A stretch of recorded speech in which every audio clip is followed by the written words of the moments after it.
Hello, Whale FM. How is everyone today?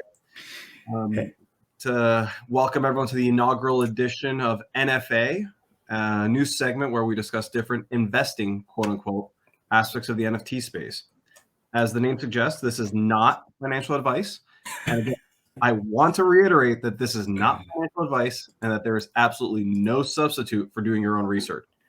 Some of you may know me from the community already, but quick introduction. Iluskavia. I've got a TradFi background, spent many years in capital markets, but I'm now reformed. I'm working in the fintech space and exploring the depths of crypto with all y'all. Joining us today is our very own DC, or AKA Decryptolorian. And as many of you may know by now, he's an avid Axie fan and has been posting about developments as they happen. Most recently, if you caught his Metaverse Minute, where he discussed the RON token, you know he's been bringing us alpha as it happens. Precisely because of that, we thought it would be great to have him on to discuss these financial developments and dig a little deeper. So DC, like to say hello and introduce yourself? Hey everybody, I'm DC, Decryptolorian. I've been with the Whale community for some time now. Boy, it seems like forever. And yeah, I'm an early adopter, I guess an Axie OG, if you want to call it, because I did get the Axis drop. And I feel like that's an indicator. If you did get the airdrop, you're an Axie OG. And I'm a lover of blockchain gaming, NFTs. Pretty much anything in the space I like to kind of dive into and get my hands wet or dirty, I guess I should say. Feel free to ask me any questions about Axies or other games or whatever you like. You know, you just opened up Pandora's box. I know. Thank you for being our first guinea pig, guest. But as I was preparing to talk to you today, I kind of struggled with the first question I want to ask you. So I'm going to ask you two questions instead. How long have you been in Axie Infinity, which you kind of answered, but it's still not entirely clear because you didn't actually say what led to them qualifying you for the airdrop. And what brought you to it in the first place? Like, why Axie over anything else? That is a great question. So, why Axie? What brought me there? So, actually, I think back, I read a Bankless article on Axies and Play to Earn back. Oh, geez, this must have been pre-pandemic. I'd have to look at the article date, but around that time. So it must have been either March or, maybe February. Around that time, April, maybe. It's a little fuzzy because when the pandemic was happening, things were fuzzy. But yeah, I read a Bankless article, and they actually talked about a fella that was making a living off of selling Axies and gaining SLP, and I thought that was fascinating because I've been a gamer my entire life, ever since basically I could walk. I had an Atari, I had a computer, Nintendo, and basically every other console that I could scrap together some funds for, and I love gaming, and then the whole concept of play to earn, and with everything going on with the microtransactions, it's like it flipped everything upside down. And play to earn to me is this amazing new thing as a gamer, that it just blows my mind, and I feel like it already has taken off, and I've seen it take off. So I started when things weren't taking off, which is kind of cool to watch everything explode. But I think it's going to take off even more because it just makes sense. It makes so much sense. As a gamer, you want to actually have an investment. You want to own the assets. You don't want to just have someone else own them on a server, and you spend all your time, like on World of Warcraft, getting all this armor, and then all of a sudden, you don't own it. You just like close your account, and then you're kind of stuck with nothing, except for time lost and maybe some enjoyment. But I want the time lost, the enjoyment, and the financial gain. Well, I think you touched upon something that I think needs to be reframed a little. I wouldn't call it time lost so much as time invested. And because when I look at it, investment takes multiple forms. In particular, when it comes to gaming and play to earn, I think it's not just financial commitment, but also time commitment. So I call that investing time. So don't call it like you wasted it, especially if you're in the play to earn community where you can actually, let's say, have monetary redemption for that time you invested. But as you mentioned, like you've been there since the beginning. You've seen some of the evolution of the game. You've witnessed the transition from being pure game with some tokenomics, launching into metaverse land sales, migration to its own blockchain. So how do you keep abreast of all these developments? And you mentioned earlier that this isn't the only one you're doing. So what's your secret? Because I know you're juggling the community, a full-time commitment to job and work, and play to earn with all of these flavors. So what's your secret? Wow. So I guess the And secret, don't say you're an insomniac. Well, close enough. I do wake up at weird times and start checking things. Yeah, I don't get a lot of sleep, which is fine. But really and truly, if you're going to get into something, okay, and I want to go back a little bit, and we're gonna tell the history of how I got into Axies. As a gamer, I'm used to buying games at like $50, $60. I mean, that's just the norm, right? And you're so used to that. But when I got into crypto and blockchain and all that, I saw these assets. These Axies were about, at the time, like $10 or even $20 for the good ones. And I just couldn't wrap my head around spending that kind of money for an NFT. Which I laugh today. Like fast forward, I'm just like, I am an idiot. And even the land, right? And so I missed out on the land sale. I missed it by like a day. I was screwing around with another game, League of Kingdoms. I bought some land in there. I thought it was really cool. I got it for like $15. I was really excited. But I didn't realize that Axie had a land sale, and I missed it.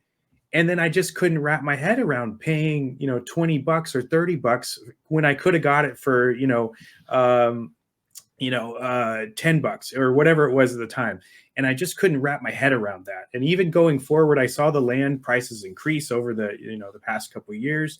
And I'm just sitting there going, I just can't wrap my head around paying, $100. And then I'm saying I can't wrap my head around paying $1,000. And now it's like 30,000. And I'm like, what?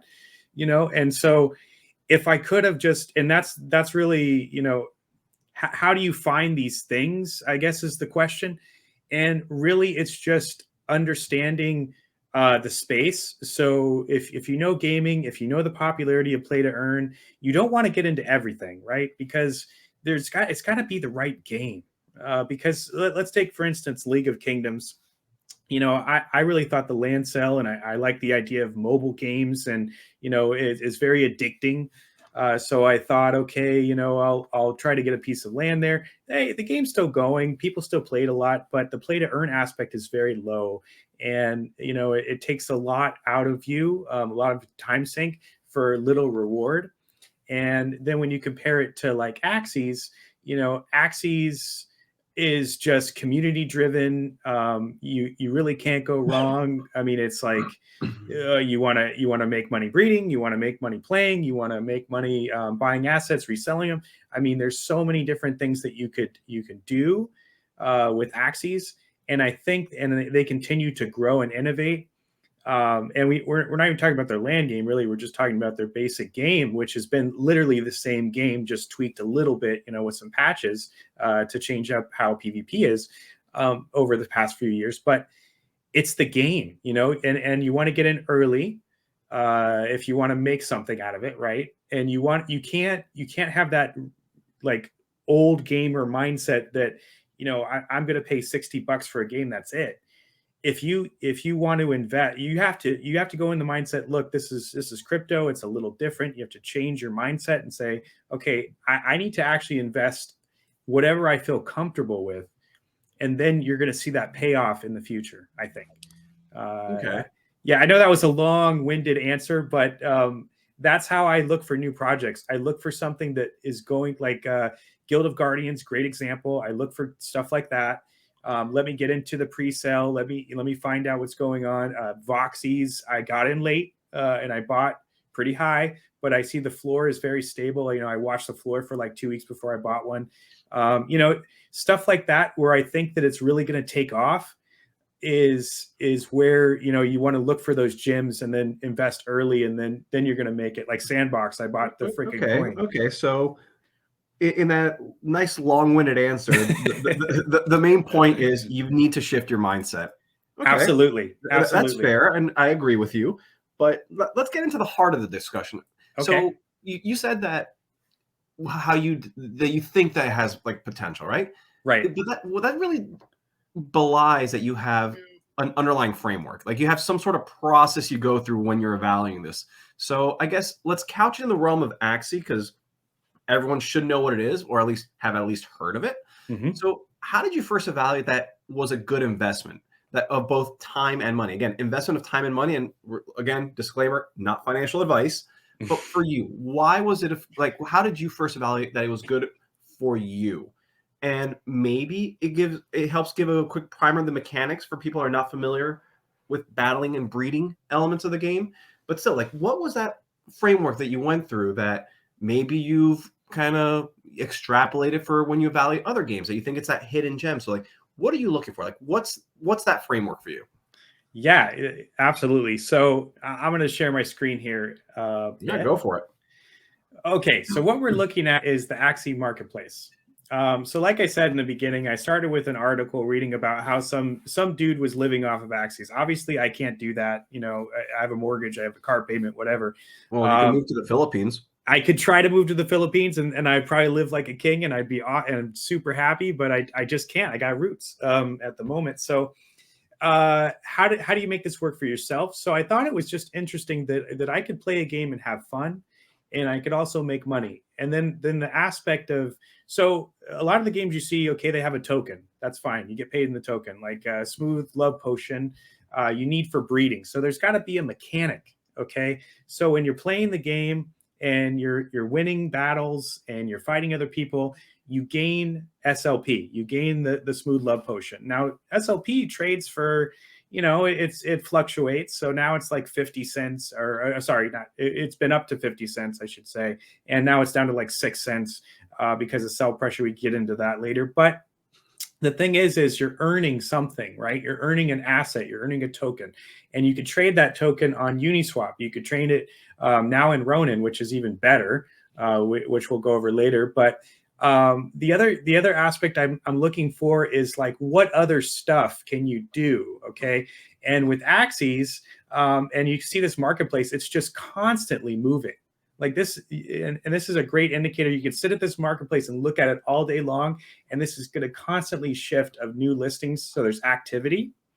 And then this side is going to be your sales. And you can see this Axie here bred 3 times.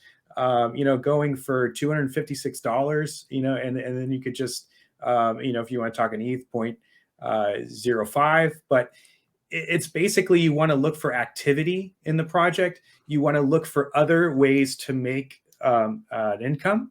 Okay. If we're talking investment wise. So breeding is that other thing that I was like, oh, you could breed and sell them. That's really cool. So even though I'm making this 6-cent token and the game is pretty darn fun, I could actually start a breeding farm, and then I could start selling my Axies and make money that way. So those were the kind of things that I look for in a project. The other thing, if we're going to look outside the game, is what can you do with DeFi, right? Let's not get there yet. All right.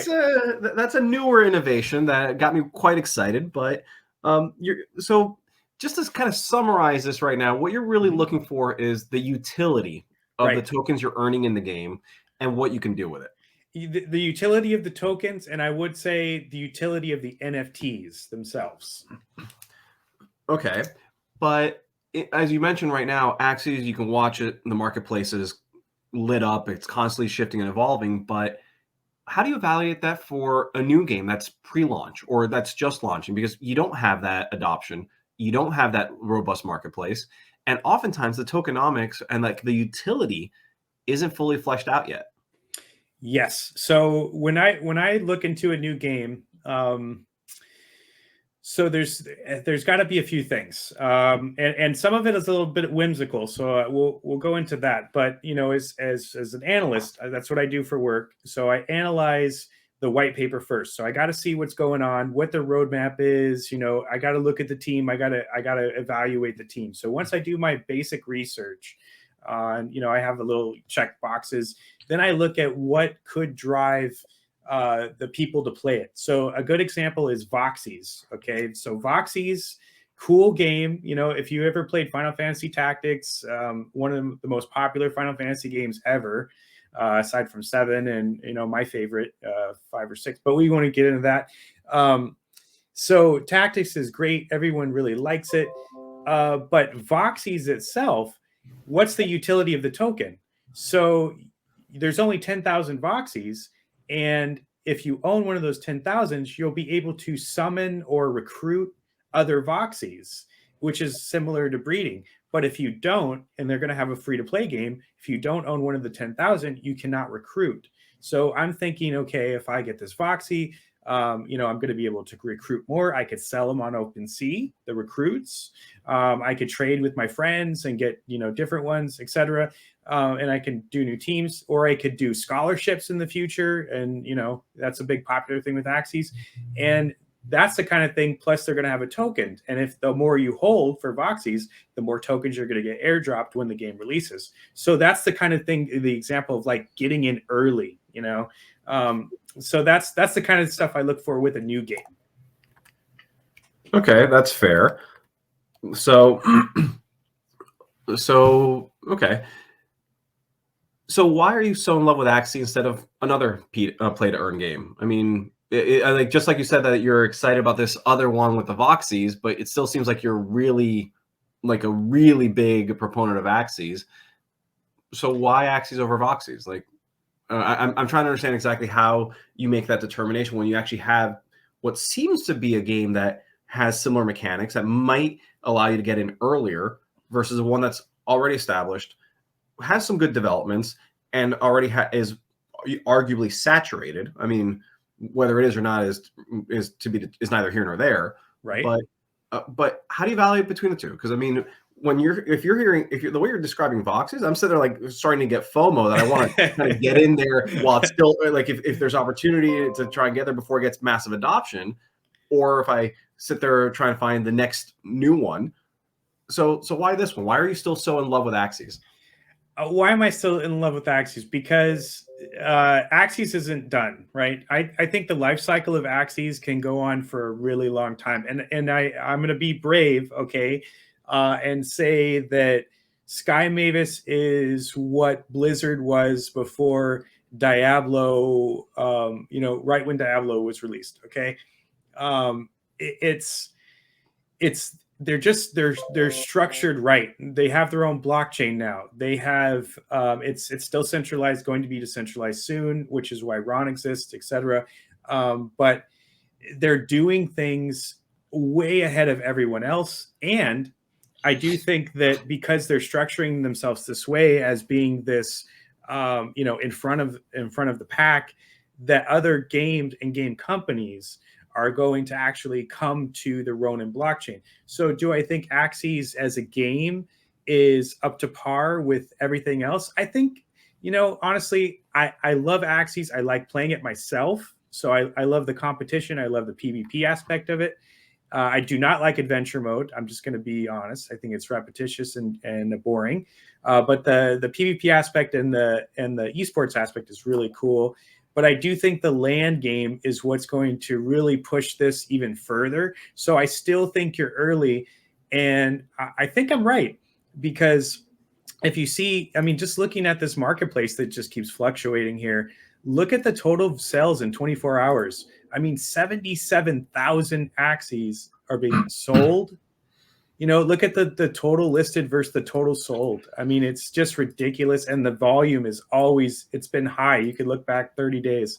This is ridiculous. No, I get it. And I appreciate you being brave and making that claim. But remember, future's uncertain. Anyone listening. It's true. But I got to say, my capital markets background's kind of falling in here. I have to say, past performance is no indicator of future results.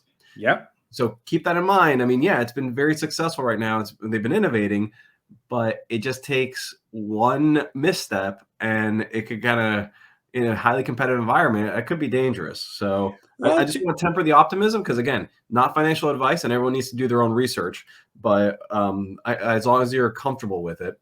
But you yeah. actually started talking about the next thing that I want to really start digging into, the land. Oh, Land. yes. So I've seen some crazy prices for the Genesis plots. I mean, some of them are going up to like $2.6 million right now, equivalent rather.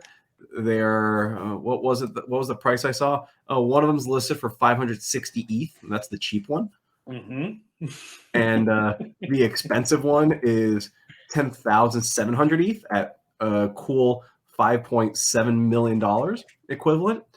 So I understand that they're listed for that, but it's really only worth what someone's willing to pay. So what attributes do you look at when you decide if this land actually has value that someone wants to pay for it? I mean, look, I know that traditional real estate, the saying is location, location, location. Right. But how do you evaluate if a plot in Axie has a desirable location? And beyond that, the utility that might actually get us to those lofty valuations? Because just because it's listed, again, have there been transactions at those price points? Absolutely. So let's look, and I was just showing it on the screen a little bit, but you can see that this is a very, very active market for land sales. You could go back and look at the transactions. It's just happening. Of course, it's on Ronin now, so there's no gas, which is even better. I cry every time I look at this because I could have bought these for like $10 or just some ridiculous low price. And now that I'm watching this land accumulate in value or escalate in value, I should say, it makes me sad because I knew it, but I didn't act. And that goes into another story that I could tell if you'd like, but that just happened to me yesterday. But honestly, I knew it. And I hate that I knew it and I didn't do anything about it, and the only reason I actually have some land at all is because I did an art commission for somebody and I asked them if I could purchase some land from them. And they did that. They actually let me purchase one land. And so I'm sitting on one forest plot, which is really cool. But like you asked the question, how do you determine value of the actual piece of land? And the question is, yeah, it definitely, what is someone going to pay for it? I mean, honestly, the game's not out.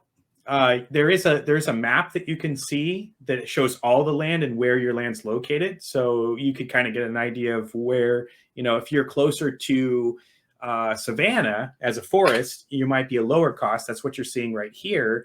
And then if you're closer to like an Arctic plot, which is the next step up as a forest, of course, your value might be a little bit higher.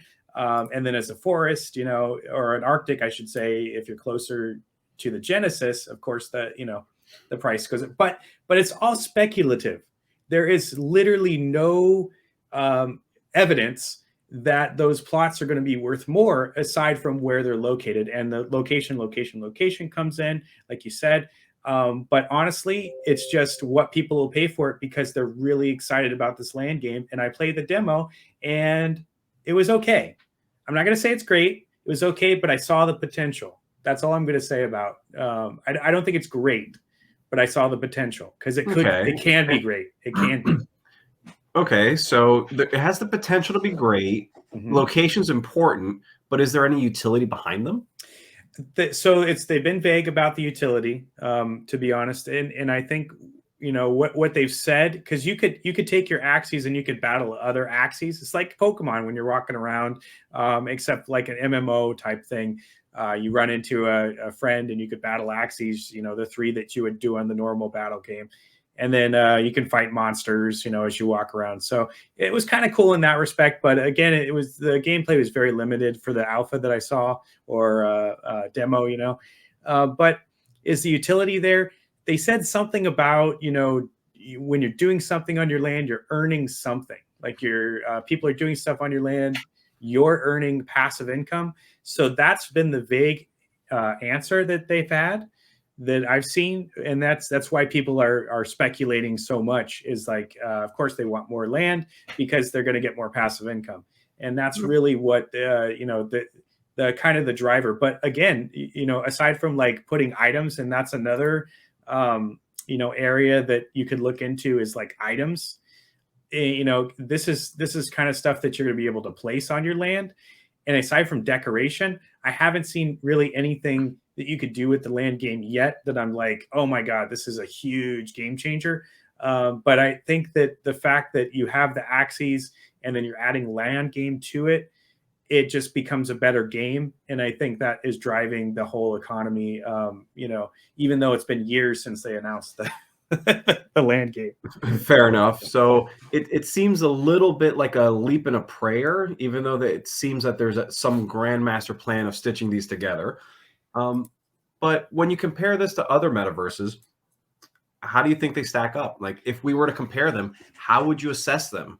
Because if someone is looking at, let's say someone has the wherewithal to buy land in here or Decentraland or one of these up and coming games that you were mentioning, how should they think about assessing them? Because again, if we're thinking people are going to deploy capital and it's an investment to them, how should they be thinking about this? Like, what's the mental framework that they should have in mind as they do this? Well, it's more about exposure, I think. Axis has a proven track record of being a very popular game, and it just has become more popular over the past year, maybe even 6 months. It's become super popular, and it continues to grow, as you can see from the volumes. And I've done YouTube videos, and you could go back and look at my videos, and I talk about the marketplace and how to buy stuff and whatever, and how to evaluate. But this volume right here is insane. Like, and that just shows the growth. But how do you get into other projects and weigh them against each other? It's like, that's a tough question because, it's different, right? This is a playable game in a sense. Land game is not playable yet, but, in a sense, it's playable. Just like when you buy sandbox land, you're really betting on the sandbox becoming a really cool game, right? Versus Decentraland, it's there. You know what you're going to get. You just have to believe in the team to progress the product further. Same with crypto voxels. You know what's there already, but what are they going to do next, right?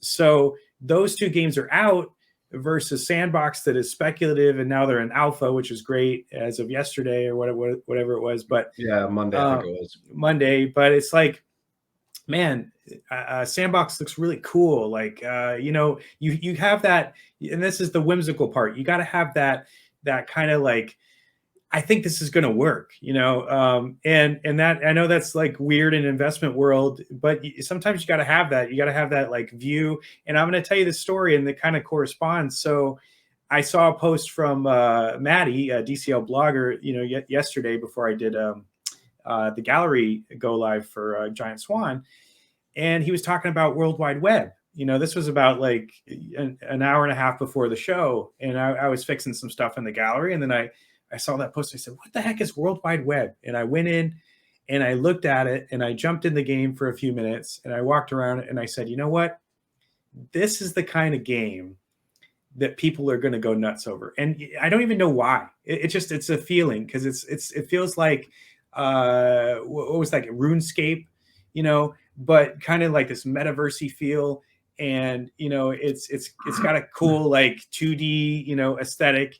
And people love that stuff. And then I looked at, and you actually can take your crypto, what's those, not crypto kitties, but moon cats.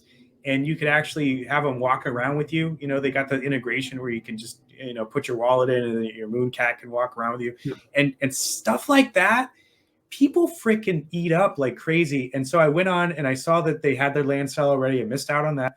And I saw the price, on OpenSea for like 0.1 ETH. And I said, you know what? I should buy this. And right before the show, I rejected a transaction because the gas was so high, dumb me. And looking at the floor today, the floor is at like 0.4. So that's the kind of stuff I was like, this is going to take off. And I saw a bunch of people posting about it. And I said, financially, this is like, even if I want to sell it, I was like, this is going to take off. This is going to be an NFT that's going to blow up. And sure enough, within that hour of me doing the interview, it was already up to almost 0.3. And I was like, you know what, forget it. I'm just irritated. I want to wait till it goes back down. And it might never go down, to be honest. And that sucks. But that's the kind of stuff. Sometimes there's that whimsical aspect of like, is this game going to work? Like Sandbox, I felt the same way. I got one land. I wanted to get more, but the Sandbox sales screwed me over. And with Axes, of course, I missed out on that land sale. So you just got to be like, you got to be looking around. You got to do your due diligence with the white papers. You got to look at the team, and you got to have that it factor. And I think that this World Wide Web actually has it, versus something that's more commercial. So, sometimes the space doesn't like commercial. They like homegrown metaverse games. And maybe that's just a space today, snapshot. But maybe it won't be in the future. Maybe we'll like commercial again. Who knows? But I think you gotta understand that a little bit when you're looking at these investments. I don't know if that answers everything, but kind of. But it actually opened up a different question I had for you. Sure. Because right now it seems like all of the land discussions have been Ethereum based. Are you looking at any other land sales on other chains? I know that Cardano, hate it or love it or indifferent, they had their first, well, not their first, their first metaverse had their second land sale that they were heavily criticized that it was heavily botted earlier this week. Mm-hmm. And they may have, I think, a third sale to round out their map. But again, I haven't seen any use cases for it. It's almost like a hope and a prayer. Kind of like it's like the first one, and maybe it's the OG status. But do you look at land on other chains, and if not, why? And if so, what do you look for? Oh yeah, I definitely do. So Ember Sword is on. I want to say they were on Polygon, but I think they just moved over to Immutable. Okay. So side chains I look for sure. I'm not opposed. So Wax, I've had stuff on Wax. I actually sold it, but Alien Worlds was a great game that I got land in. I couldn't help but sell it because it was so high, and I felt bad immediately when I sold it, which I definitely had buyer's remorse because I saw the potential in the game, and that's what's very hard for me again. But yeah, I'm not Ethereum. I have a deep love for Ethereum. I'm not going to lie. It is my favorite chain by far. But I'm not opposed to other blockchains, especially ones that are a lot cheaper when it comes to gas. And so, and good example, Axis is on Ronin now. So yeah, I mean, it's exactly.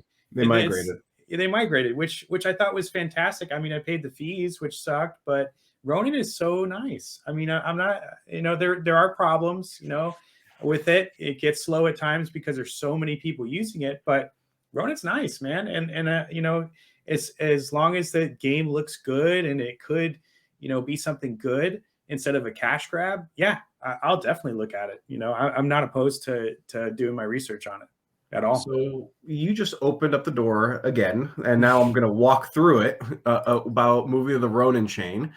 And this development, well, at least an element of this development is what really personally got me excited for the space.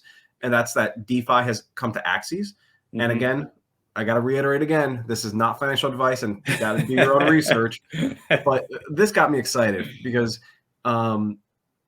this is probably one of, as a former capital markets guy, seeing how DeFi is changing the shape of finances is really has me geeking out a little. So, if you could, in your own words, with as a practitioner of the Axie space, a quick recap of the development and why you believe it's big. I can tell you why I think it's big, but I'd be very much interested in your perspective as a more avid gamer. Absolutely. So going back to that article I read from Bankless, way back, they talked about getting in the liquidity pool. And I thought that was fascinating. So I actually took, as an experiment, and, I encourage everyone to experiment because this is the best part about the space is learning and having fun and seeing what you could do. Now, there are risks. So that's you gotta know the risks, and I didn't know the risks. I didn't fully understand the risks. But what I did is I went into the liquidity pool on Uniswap for SLP because I thought that was really cool. You know, you take some SLP, you make from playing the game, and then you go into the liquidity pool. You know, you put some ETH in, and then you can see your transaction fees, right? You can see like you're gaining like, you know, you see all these transactions, you're getting some money. You're like a percentage of the pool, and I thought that was so cool because I do like that like investment side, like you do. I get a little nerdy about that stuff. And I think it's cool. And you add the gaming aspect, I think it's even cooler. So what can you do with Ronin? Basically, I mean, it's literally, I'm just going to go to Katana here. This is their, so Ronin's, you know, obviously the blockchain, and then you can have your Ronin wallet over here. I'm actually showing you one of my scholars, so you don't see any coins or anything. But basically, it shows your Axie values. Okay, so you're like your Axies, your land plots, your items, and then they have basically 4 coins right now that you could trade in between. But this is basically Uniswap. Okay, but maybe a little bit more than Uniswap. So like Uniswap with a sushi swap aspect. Okay, for farming, maybe I'm saying that right, but you know, you could go in here and use you know, they call it Katana Swap. It's the same thing. Almost, you know, identical. I don't even know if they have a dark mode. But yeah, I mean, it's early days, right? But it is definitely a carbon copy of it. And so, you know, you come in here and you use their bridge. So you bridge over your tokens over to Ronin. Of course, it goes in your wallet, which is very similar to MetaMask, if you didn't know. Surprise. Surprise. And so, you know, it's actually nice, you know, because there's no the gas is just so zero, right? And so you're coming in here, you're swapping after you pay to bridge them over. After you paid it, yes. Sorry, good point. And so, you know, you're doing your swap, you're not paying anything. Great. So that's one thing.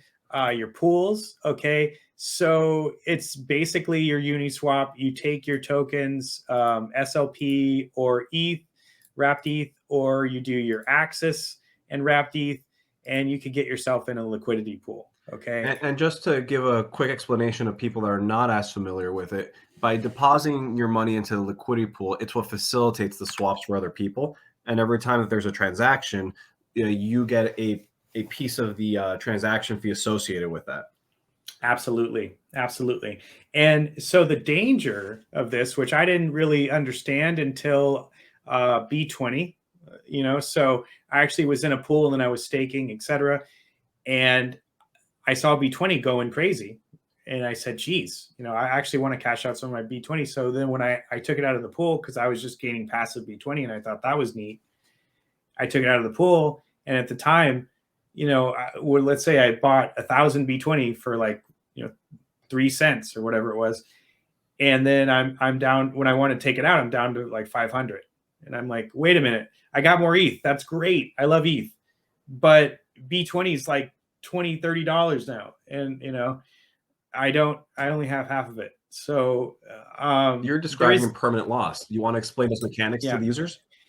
Yes. So the way the liquidity pool works is, you know, when someone comes in and they want to take out ETH, okay, they want to sell their SLP for ETH, swap it, you want to say, you know, you're selling the SLP and you're gaining ETH, okay, but pool wise, you're actually you're in the pool, you're actually increasing the amount of SLP and you're taking away ETH. So, you know, as a pool liquidity provider, your SLP, you got to picture like a balance scale. Your SLP and your ETH will kind of teeter on the scale depending on what's more popular at the time or what's being transacted. So, you know, you may end up with more SLP one day and less ETH, and then you may end up, you know, with more ETH or, you know, and less SLP. So it always fluctuates. But see, that's the danger, is like when something's really popular for that point in time. So I bet if I look at B20 now, it's like, oh, but at that point in time, everyone was basically selling their B20, and I was getting more ETH. And then by the time I actually wanted to take it out, I ended up with less B20. And that could mean several thousands of dollars lost. So that's the danger. Yeah, no, I mean, they call it impermanent loss, but that seems pretty final and permanent to me. Yeah, it's very permanent and you could just stay in. So that's the other option. Like you can make the decision to stay in, or you could get out, depending on, I was still in a net positive, so I was happy. I mean, I made some good money, so I'm not upset. But it's like I could have made this if I just held it without putting it in the pool. But I mean, that's the danger. But the incentives here. So let's talk about this for just a second. So adding liquidity in Ronin allows you to come over and farm your RON. And that was my next question. I'm thankful that you went right to it.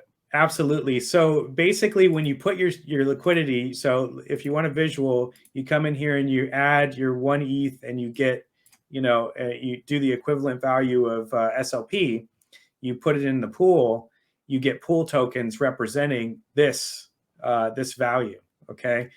And then you come over here and you stake them.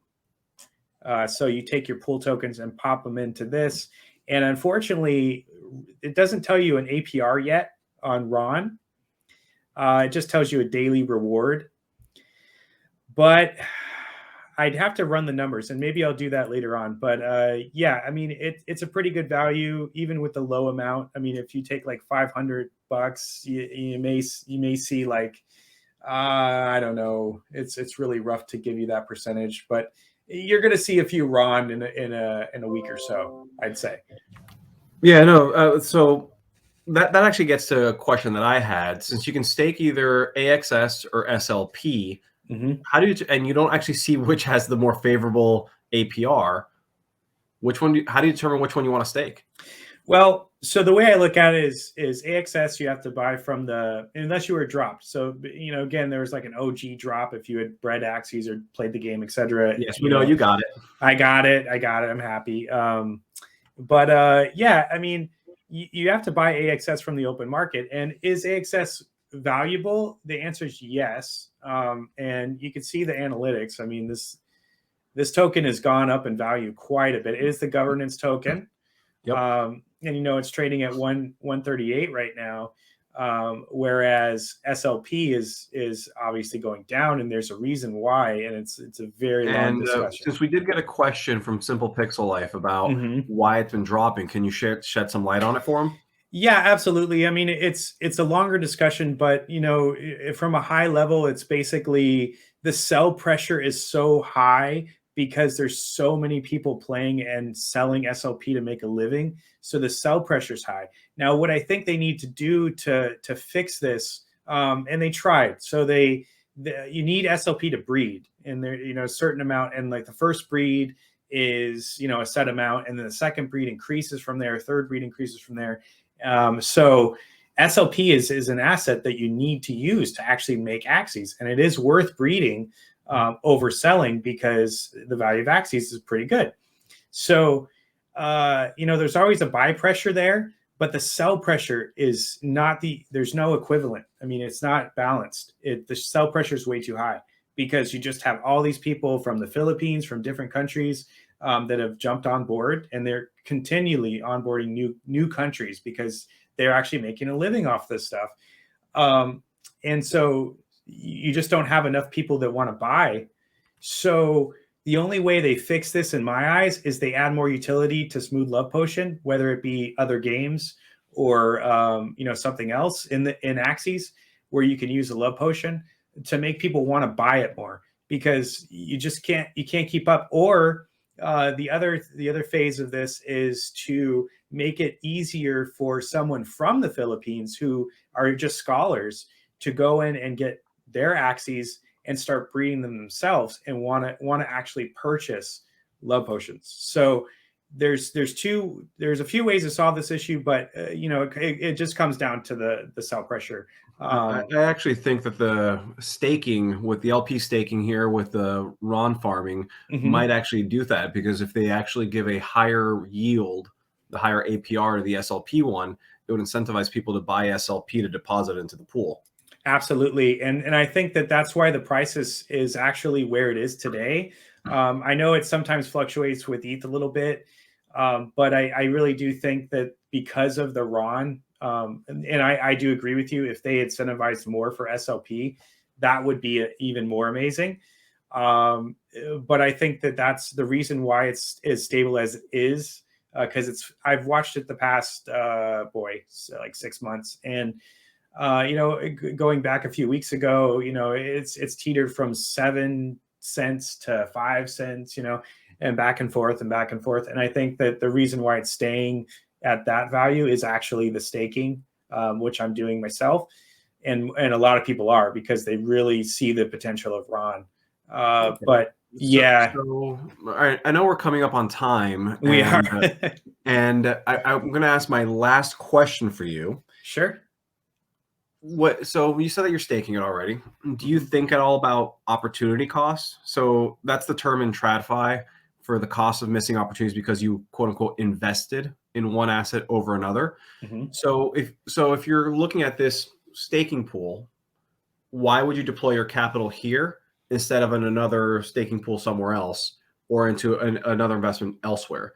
So how are you evaluating this particular farm? And maybe it's tied into the actual utility that RON will have in the future. I mean, it could be speculation, but do we know much about what, or has much been announced about its utility? And if it is such an unknown, then what's the decision framework for assessing that opportunity cost to farm this particular asset? Yeah, absolutely. So I want to say that I am losing money in the pool. I know this. Okay. And it's not a lot of money, so I'm not upset, but I do see the potential of RON, because you got to think of it like ETH, okay, for Ronin. And the Ronin chain is not just for Axies. They're going to develop other games on it, and they're probably another thing is they've been partnered with, like, I wouldn't say partnered. I would say that Ubisoft has really supported Sky Mavis a lot. And I think they're watching. I think all these major game companies are watching and saying, how do we get into blockchain gaming? And if I were trying to get in and I didn't want to spend all this capital on making my own blockchain and all that, I would say, who has a blockchain that I could use? And then I would say, okay, well, ETH is too high. ETH seems to be the pretty badass, but it's too high. Immutable X is great. Polygon's great. Oh, but this Axie thing over here, they're doing really good, and I should pay attention to them. So maybe I'll just use their chain, put my game on there, or have other developers community-wide doing the same. And RON being like ETH, so imagine every transaction you click. So you're doing a swap, you're doing a farm, adding a pool, you're selling an Axie, you're breeding an Axie.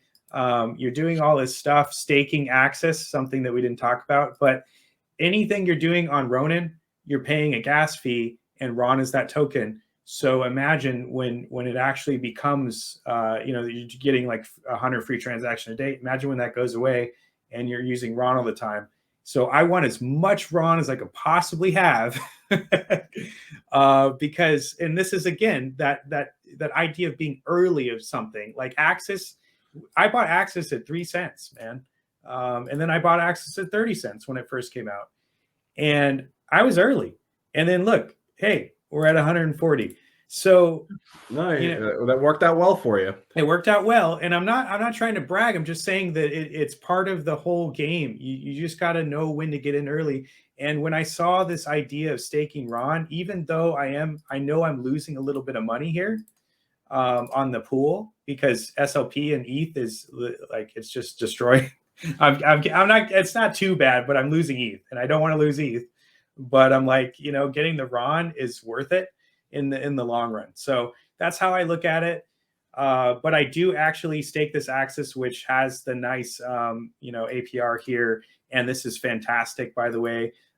So I do stake that too. So, every few days I'll get another Axis, and then it kind of offsets any losses that I might have. So, I mean, you just got to do your own research. Again, not financial advice. I love the title of the show.